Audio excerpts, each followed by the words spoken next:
यह एक बहुत ही प्राचीन कहानी है। एक गांव में एक लड़का रहता था जो कि बहुत ही महत्वाकांक्षी था। उसे अपने जीवन में बहुत बड़े बड़े काम करने थे।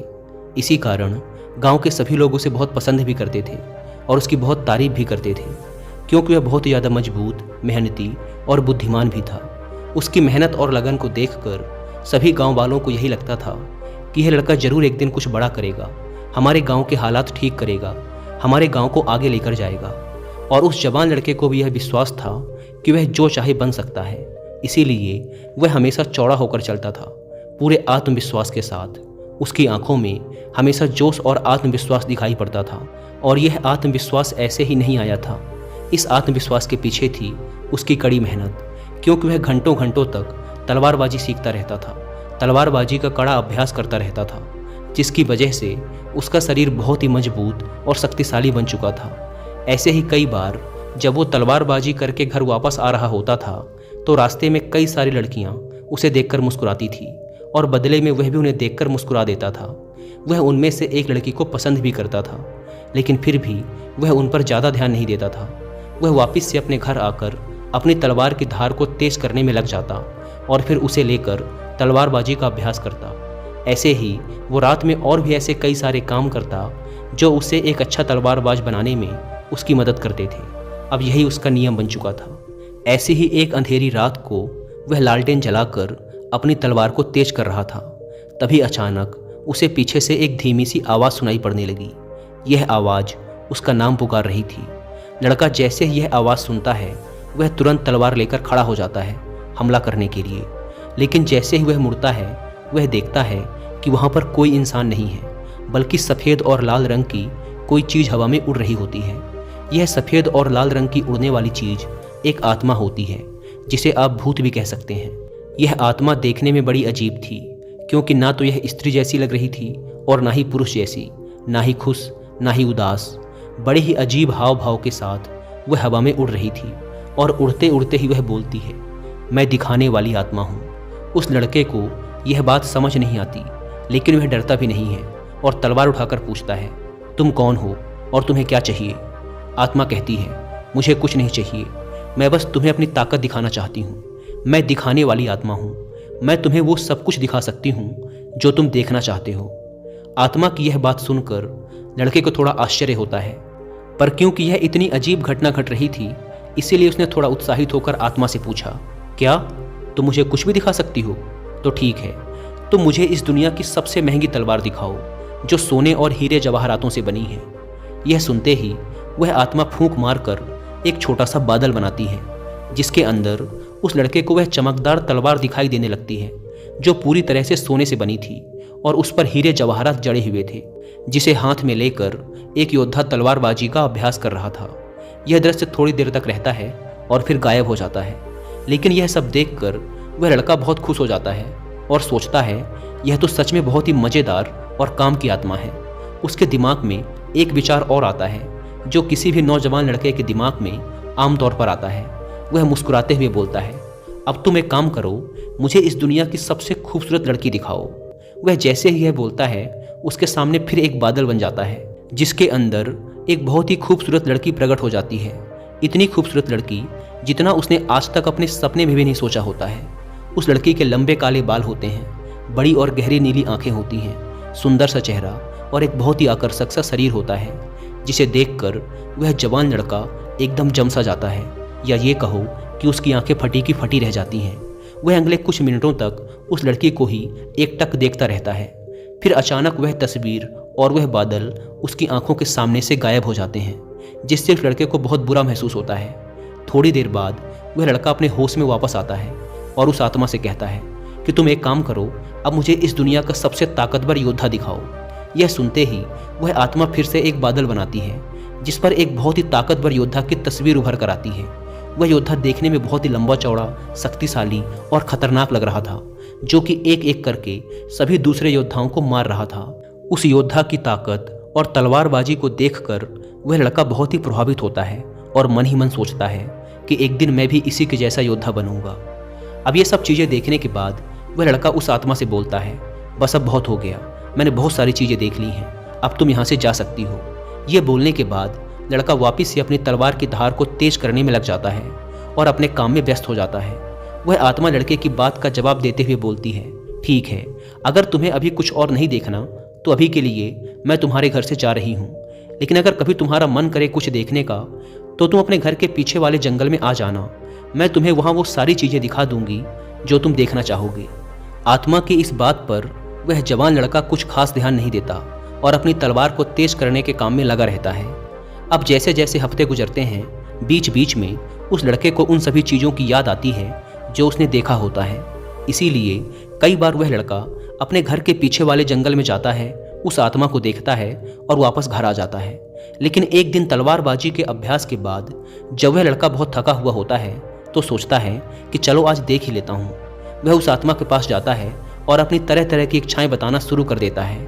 वह कभी दुनिया की सबसे खूबसूरत जगहों को देखता है, अलग अलग मौसम को देखता है, उसके कुछ दोस्त जो अब उसके साथ नहीं हैं उनको देखता है, और यहाँ तक कि कई बार कई सारी खूबसूरत लड़कियों को देखता है अलग अलग चीज़ों में। इस तरीके से हफ्ते महीनों बदल जाते हैं और कुछ ही महीनों बाद इस लड़के में बदलाव आने लगता है। जहाँ पहले ये लड़का घंटों घंटों तक तलवारबाजी का अभ्यास करता था, अब वह रोज़ 1 घंटा पहले ही घर वापस आने लगा था। कुछ दिनों बाद उसने उस आत्मा को भी अपने घर में ही बुला लिया था, जिसके बाद से वो आराम से जब चाहे और जितना चाहे चीज़ों को देख सकता था। पहले ये चीज़ें 1 घंटे पहले हुई, फिर धीरे धीरे वो लड़का इतना आराम पसंद हो गया कि वह 2 घंटे पहले आने लगा, फिर 3 घंटे। वो कई बार जल्दी घर आकर आत्मा से बोलता, मुझे दिखाओ कि अच्छे योद्धा कैसे लड़ते हैं, और फिर धीरे धीरे यह उसकी आदत बन गई। वह रोज़ अलग अलग योद्धाओं को लड़ते हुए देखता, उनकी लड़ाई का आनंद उठाता और सोचता कि काश मैं भी एक दिन ऐसा बनूं। ऐसे ही धीरे धीरे उसमें बहुत से बदलाव आने लगे। अब जब वो तलवारबाजी का अभ्यास करके घर वापस लौटता और लड़कियां उसे देखकर हाथ हिलाती तो अब वो उनकी तरफ देखता तक नहीं था, उन्हें पूरी तरह इग्नोर कर देता, क्योंकि अब उसने इतनी सुंदर सुंदर लड़कियां देख ली थी कि अब वह सोचने लगा था कि काश उसे भी एक दिन कोई ऐसी ही लड़की मिले, और जिस दिन उसे ऐसी लड़की मिल जाएगी वह उससे ही शादी करेगा और उसी के साथ रहेगा जिसके वह लायक है। कई बार वो आत्मा से लड़ाइयाँ दिखाने के लिए कहता जो उस समय दुनिया भर में चल रही थी। वह उन्हें देखता, उनमें से किसी एक को अपना हीरो बना लेता, उसके लिए चीयर करता, तालियां बजाता, और अगर उसका हीरो हार जाता तो वह उसके लिए दुखी भी होता। उसके बाद वह किसी दूसरे को अपना हीरो बना लेता, उसकी लड़ाई देखता और उसके लिए चीयर करता। अब ये सब चीज़ें करने में उसे बड़ा आनंद आने लगा था। उसे इतना मज़ा आने लगा था कि अब उसने अपने तलवारबाजी के अभ्यास का समय एकदम ना के बराबर कर दिया था, और अब तो वो घर आकर अपनी तलवार को धार भी कभी कभार ही देता था। और कुछ महीने बाद तो उसने अपनी तलवार को तेज करना पूरी तरह से छोड़ ही दिया। कई साल बीत गए और उसकी तलवार ऐसे की ऐसे ही पड़ी रही, जिसमें धीरे धीरे जंग लगने लगी। लेकिन उसे कोई फर्क नहीं पड़ रहा था, क्योंकि उसे मज़ा आ रहा था। वो जो चाहे जब चाहे देख सकता था और खुश हो सकता था। लेकिन जैसे जैसे समय बीतता गया, ऐसा नहीं था कि उसे सिर्फ मज़ा ही आ रहा था। अब धीरे धीरे उसे दूसरे बड़े योद्धाओं से जलन भी महसूस होने लगी थी, क्योंकि वो उनको देखता और फिर अपने आप को देखता तो उसे बहुत दुख होता, क्योंकि अब वह बहुत कमज़ोर हो चुका था जबकि दूसरे बहुत ताकतवर थे। एक समय बाद उसे ऐसा लगने लगा कि अब वह कभी एक महान योद्धा बन ही नहीं सकता, और दूसरे जो बन रहे हैं वो उससे अलग हैं। उनमें कुछ खास बात है, उनके पास ऐसी बहुत सारी चीज़ें हैं जो उसके पास नहीं हैं, इसीलिए वो कभी एक अच्छा योद्धा बन ही नहीं पाएगा। तो अब तक वो जिन लोगों को अपना हीरो मानता था उनसे ही ईर्ष्या करने लगा, उन्हें गाली देने लगा, उनमें कमियां निकालने लगा। यहाँ तक कि अब अगर वो कभी दौड़ने भी जाता तो अच्छे से दौड़ भी नहीं पाता था। उसका शरीर बहुत भारी हो चुका था, उसे अपनी तलवार और ढाल का वजन भी भारी लगने लगा था। उसकी फुर्ती, चपलता और तलवारबाजी का कौशल भी खत्म होने लगा था। ऐसे ही कुछ साल और बीत गए और अब उस लड़के ने अपने बड़े बड़े सपनों को छोड़ दिया। अब उसे योद्धा नहीं बनना था। अब वह सिर्फ उस आत्मा की सहायता से बार बार कोई न कोई युद्ध देखता और उनमें ही जंग लड़ने की कोशिश करता। यहाँ तक कि अब वो 30 साल से भी ऊपर का हो चुका था, अकेला, अपने जीवन से परेशान, लक्ष्यहीन, और उसके जीवन में कुछ अच्छा था भी नहीं। एक रात जब वह अपने कमरे में बैठा हुआ था और जैसे ही रात के 12 बजे तो कोने में वह जो आत्मा बैठी हुई थी वह अचानक जोर जोर से हंसने लगी। उस आदमी ने उसे देखा और चौंक गया। पिछले 10 सालों में आज तक उस आत्मा ने अपनी कोई भी भावना प्रकट नहीं की थी। वह बस एक गुलाम की तरह चुपचाप उसकी हर एक बात मानती चली आ रही थी। लेकिन आज वो हंस रही थी, और आज 10 साल बाद उसने कुछ ऐसा कहा जिसे सुनकर वह आदमी एकदम हक्का बक्का रह गया। उस आत्मा ने कहा, अब मेरा काम यहाँ खत्म हो चुका है, मेरा मकसद पूरा हो गया। डरे सहमे उस आदमी ने पूछा, यह तुम क्या कह रही हो? यह सुन वह आत्मा फिर जोर से हंसने लगी और कहा, अब मुझे वो रहस्य बता ही देना चाहिए जिसे पिछले 10 सालों से मैंने तुमसे छुपा कर रखा था। असल में मैं एक शैतान हूँ, मैं इस दुनिया की सभी बुराइयों की जड़ हूँ। आज रात इस गांव में एक राक्षस हमला करेगा और भविष्यवाणी में यह बताया गया था कि तुम उसी राक्षस को हराने के लिए पैदा हुए थे। तुम इस दुनिया के सबसे महान योद्धाओं में से एक बन सकते थे। तुम हमारी बुराइयों को ख़त्म करने वाले योद्धा थे, लेकिन अब बहुत देर हो चुकी है। अब तुम कुछ नहीं कर सकते। अब हम इस गांव में भयंकर तबाही मचाएंगे और जितनी भी अच्छी आत्माएं हैं हम उन सबको अपने साथ लेकर जाएंगे। ये सब सुनकर उस आदमी के होश उड़ जाते हैं, लेकिन फिर भी चौंका हुआ वह आदमी पूछता है, पर तुमने 10 साल तक इंतजार क्यों किया? तुम तो 10 साल पहले ही मुझे मार सकती थी। तब आत्मा ने कहा, देखो, भविष्यवाणी में यह भी बताया गया था कि तुम्हें इस दुनिया का कोई भी राक्षस, कोई भी शैतान, कोई भी योद्धा हरा नहीं सकता था, और मैं तो बस एक छोटी सी आत्मा हूँ। मैं तो तुम्हें छू भी नहीं सकती थी, लेकिन अगर तुम्हें कोई हरा सकता था तो वो तुम खुद थे। इसीलिए मैंने तुमसे लड़ने की बजाय तुम्हें धीरे धीरे जहर दिया, तुम्हें ऐसी ऐसी फैंटेसी दिखाई, ऐसी ऐसी चीज़ें तुम्हारे साथ करी जिससे तुम अपने लक्ष्य से भटक गए और धीरे धीरे कमज़ोर होते चले गए। आज तुम इतने कमज़ोर आदमी बन चुके हो जो ना तो अपनी रक्षा कर सकता है और ना ही इस गाँव की। यह सुनते ही उस आदमी का दिमाग एकदम हिल गया। उसे जोर का सदमा लगा, उसके पेट में दर्द चालू हो गया, इतना दर्द कि वह वहीं ज़मीन पर गिर पड़ा।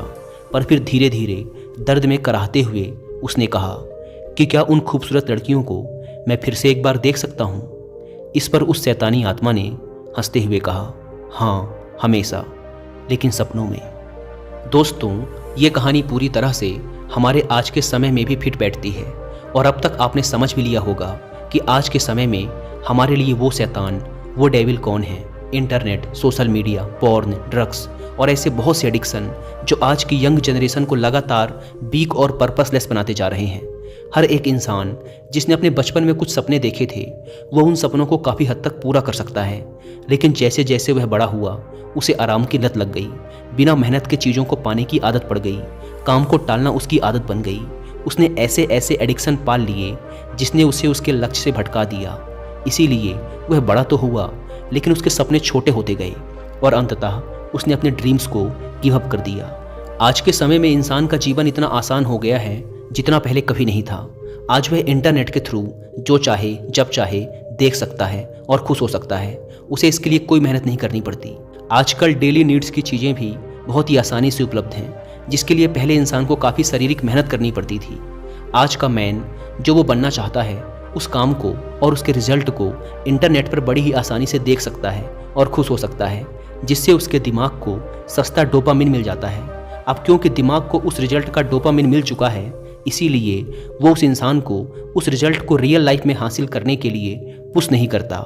इसके बजाय वो और सस्ते डोपामिन की तलाश में इंसान को ऐसे ही और चैलेंजेस को इंटरनेट पर देखने और उसके लिए खुशी मनाने के लिए मोटिवेट करता रहता है, जिससे इंसान इस फेक हैप्पीनेस हार्मोन का आदी हो जाता है और रियल लाइफ में चैलेंजेस को फेस करने से भागने लगता है, जिससे आज के मैन का testosterone level, muscularity and toughness लगातार नीचे गिर रहे हैं, जिससे वो लगातार वीक और पर्पसलेस बनता जा रहा है। इसीलिए ये ज़रूरी है कि हम अपनी इस फेक और वर्चुअल दुनिया से बाहर आकर रियल लाइफ में चैलेंजेस लें और उन्हें पूरा करें। लेकिन इसमें सबसे ज़रूरी चीज़ है फोकस। बिना फोकस के किसी भी लक्ष्य को हासिल नहीं किया जा सकता। तो ज़रूरी है कि हम हर तरह के एडिक्शन से अपना ध्यान हटाकर अपने काम पर लगाएं। लेकिन आजकल की दुनिया में इंटरनेट से डिस्ट्रैक्ट हुए बिना रह पाना लगभग असंभव है। इसीलिए जितना हो सके खुद को हर तरह के डिस्ट्रैक्शन से दूर रखकर अपने लक्ष्य पर फोकस करने का प्रयास करो, क्योंकि डिस्ट्रैक्शन हमारे सपनों को बस सपना बनाकर छोड़ देता है। दोस्तों, उम्मीद है कि आपको इस वीडियो से कुछ सीखने को मिला होगा, और वीडियो में यहाँ तक बने रहने के लिए आप सबका बहुत बहुत धन्यवाद।